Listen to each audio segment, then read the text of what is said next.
আল্লাহকে ভালোবাসতেন, আল্লাহর দ্বীনকে ভালোবাসতেন, আল্লাহর নবীকে ভালোবেসেছেন, কোরআনকে ভালোবেসেছেন এবং এই কোরআনের প্রতিটি হুকুম, প্রতিটি বিধান, প্রতিটি আদেশ, প্রতিটি উপদেশ, প্রতিটি নির্দেশ পালন করার জন্য যারা জীবনপণ সংগ্রাম করেছেন, সাধনা করেছেন, স্বপ্ন দেখেছেন, আল্লাহর প্রতিটি হুকুম তারা জানবেন এবং আমল করবেন, সেই ব্যক্তিরা যে মানের যে পর্যায়েরই হোক হাসরের ময়দানে দেখা যাবে সবার আগে তারাই জান্নাতের সার্টিফিকেট নিয়ে আল্লাহর জান্নাতে চলে যাবে। তাহলে আমাদের আজকের বিষয়বস্তু হলো আল্লাহর উপদেশ জানা, যে আল্লাহর উপদেশটা কি এবং আল্লাহর উপদেশ মেনে চলা। এদের জন্যই আল্লাহর পক্ষ থেকে যত ধরনের সুসংবাদ। বড় বড় পণ্ডিত যে আল্লাহর উপদেশ আদেশ জানে কিন্তু মানে না, এদের জন্য হলো সবচেয়ে বেশি কঠোরতা। আর আল্লাহর উপদেশ জানে না, মানে না, ওদের জন্য এদের তুলনায় কঠোরতা কম। যেমন খ্রিস্টান, ওরা জানে না, পথভ্রান্ত, ওরাও জাহান্নামে যাবে, দললীন হয়ে গেছে। আর যারা জেনে কোরআনের বিরোধিতা করছে, আজ আদেশের, আল্লাহর আদেশ উপদেশ বিরোধিতা করছে, এদের অবস্থা হবে সবচেয়ে ভয়াবহ, নিকৃষ্ট জায়গা। আল্লাহ তাআলা আমাদেরকে, আমরা এ পর্যন্ত যেটুকু জেনেছি, যেটুকু বুঝেছি, যেটুকু সহি বুঝ আল্লাহ আমাদেরকে দিয়েছেন, আমরা তা অক্ষরে অক্ষরে আমল করব, পালন করব, মেনে চলব, জীবনের শেষ নিঃশ্বাস পর্যন্ত ইনশাআল্লাহুল আজিজ আমরা সেটাকে মেনে চলব। আল্লাহ আমাদেরকে তৌফিক দান করুন। আমরা আল্লাহর যে আদেশ, উপদেশ এবং জীবন চলার পথে যেগুলো আমাদের জানা নেই, আমরা সেগুলো নিজেরা লেখাপড়া করে জানার চেষ্টা করব,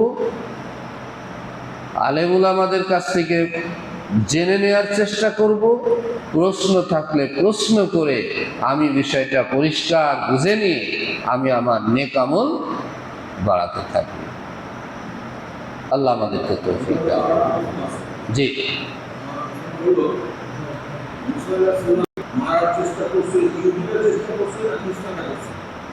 ইহুদিরাই করছে। ওই সময় তো ইহুদিরাই প্রভাবশালী ছিল, থাকতে পারে তারাও, কিন্তু মেনলি তো ছিল ইহুদি।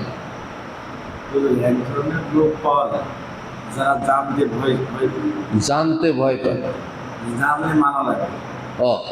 এরাও হলো আর এক বেকুব, যে যারা জানতে ভয় পায়, যে আমি যদি এটা জানি তখন তো আমার মানা লাগবে, তার চেয়ে আমি মূর্খই থেকে যাই। এই খ্রিস্টানদের মতো স্বভাব আর কি, যে জানা, ওরা তো হলো দললীন, পথভ্রষ্ট, মানে বিপদগামী আর কি, এখনো পথ হারা।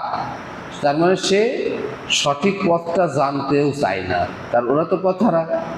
তা আমি যদি সঠিকটা জানি তাহলে তো আমাকে মানতে হবে, এই জন্য এরা জানতে চায় না। এরা তাহলে পথ হারা, এই রাস্তাটা সোজা, তো সে চিন্তা করছে আমি যদি এই রাস্তাটা জানি তাহলে তো আমাকে সোজা পথে চলতে হবে। অতএব তারা পথ হারা, সোজা পথে চলতে চায় না। এই যে বক্রতা মনের ভিতরে, এটা হলো তাদের বিভ্রান্ত হওয়ার বড় কারণ। হ্যাঁ, আল্লাহ সিল মেরে দিয়েছেন এই জন্যে যে আল্লাহ সুবহানাহু ওয়া তাআলা কোনো জাতির হৃদয়ে তিনি সিল মারেন কখন?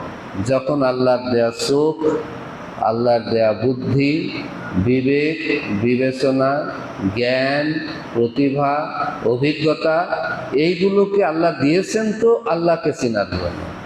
এটা আল্লাহর দান, এটা তো আল্লাহ দিয়েছেন আল্লাহকে চেনার জন্য, তাওহীদকে চেনার জন্য।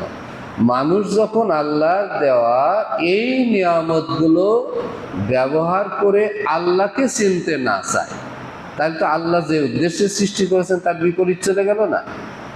তো হ্যাঁ, তো এটার উপরে তো অত্যাচার করলো, জুলুম করলো। জুলুম করার কারণে কি হলো? ওই জিনিসগুলোর যে পরিণতি সেটাই হয়ে গেল। উল্টো আল্লাহ তাআলা যে তুমি যেটা বোঝার জন্য দিয়েছিলাম যখন বুঝলে না, তখন উল্টোটা কাজ করলো। এটা তাদের কর্মের ফল, এটা তাদের কর্মের ফল। এই জন্য আল্লাহ তাআলা নিজেরাই নিজেদের দিলের ভিতরে মোহর লাগিয়ে নেওয়ার কাজটুকু তারা করেছে। তার জন্য সেই চোখ এখন আর সঠিকটা দেখে না। এটা তাদের কর্মের ফল।